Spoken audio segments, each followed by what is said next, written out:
Publik kembali dibuat kecewa dengan kinerja Kabinet Pemerintahan Jokowi dalam sepekan 2 Menteri Kabinet Indonesia Maju ditetapkan sebagai tersangka atas kasus korupsi. Terakhir, Menteri Sosial Juliari Batubara diduga terlibat kasus korupsi pengadaan dan penyaluran bantuan sosial COVID-19 untuk wilayah Jabodetabek. Pelaku bisa terancam hukuman mati jika terbukti menyelewengkan dana COVID-19 yang merupakan dana bencana. Pemirsa, 5 aparatur sipil negara pemerintah Kabupaten Sumba Timur, NTT ditetapkan sebagai tersangka. Penetapan tersebut terkait kasus dugaan korupsi di Dinas Pendidikan Kabupaten setempat. Inilah uang yang disita KPK dalam kasus korupsi yang menjerat Gubernur Sulawesi Selatan Nurdin Abdullah. KPK mengatakan uang tersebut disita dari Sekretaris Dinas PUTR Provinsi Sulawesi Selatan Edi Rahmat. Setelah sebelumnya menahan 5 tersangka terkait kasus dugaan korupsi di PT Aneka Tambang Antam, penyidik Jaksa Agung Rabu kemarin kembali menahan 1 tersangka yang merupakan Komisaris PT Citra Tobindo Sukses Perkasa.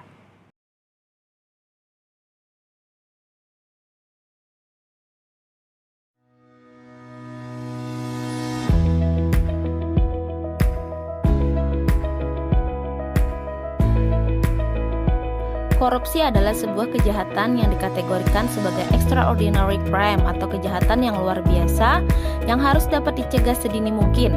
Perilaku korupsi dipicu oleh adanya keserakahan dari aparatur pemerintahan yang tidak merasa puas atas hasil perolehannya yang sesuai dengan ketentuan yang berlaku.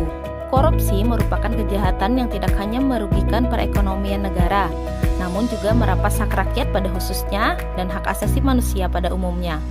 Maka, tidak mengherankan banyak negara gagal mewujudkan tujuannya dikarenakan korupsi. Suap adalah bentuk korupsi. Tidak hanya suap, korupsi juga mencakup banyak praktik tidak jujur lainnya seperti penggelapan, penipuan, nepotisme, kolusi, dan penyalahgunaan kekuasaan. Mari kita bersihkan birokrasi dari korupsi. Bukan hanya menangkap koruptor kelas teri, diharapkan KPK dan Kejaksaan juga harus berani dan gencar menangkap koruptor kelas kakap yang telah menjarah miliaran bahkan triliunan uang rakyat Indonesia. Para koruptor seharusnya diberikan hukuman yang seberat mungkin, sesuai dengan tingkat pelanggarannya.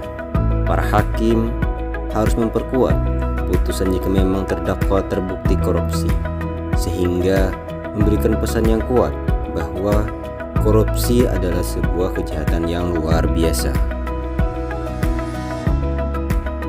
Perbaikan kesejahteraan aparat penegak hukum sedang dilakukan pemerintah. Namun, ada hal yang lebih penting yang harus dilakukan pemerintah, yaitu perbaikan sistem di lembaga penegak hukum. Karena banyak mafia hukum di negeri ini yang selalu melakukan penyeludupan hukum untuk kepentingan dan keuntungan pribadi. Mereka yang seharusnya melakukan penegakan hukum justru sebaliknya merusak tatanan hukum.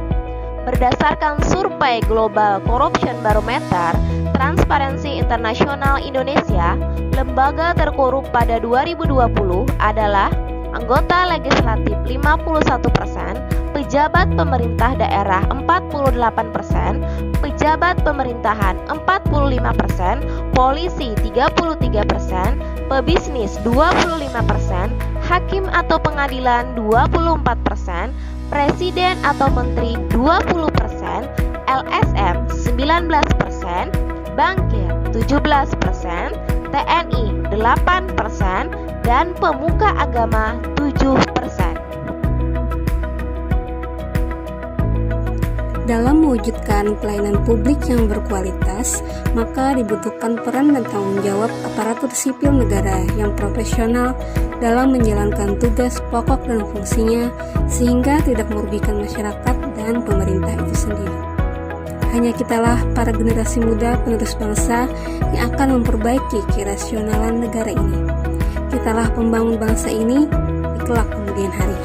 Jangan biarkan para pejuang dahulu menyesal telah membangun negeri ini.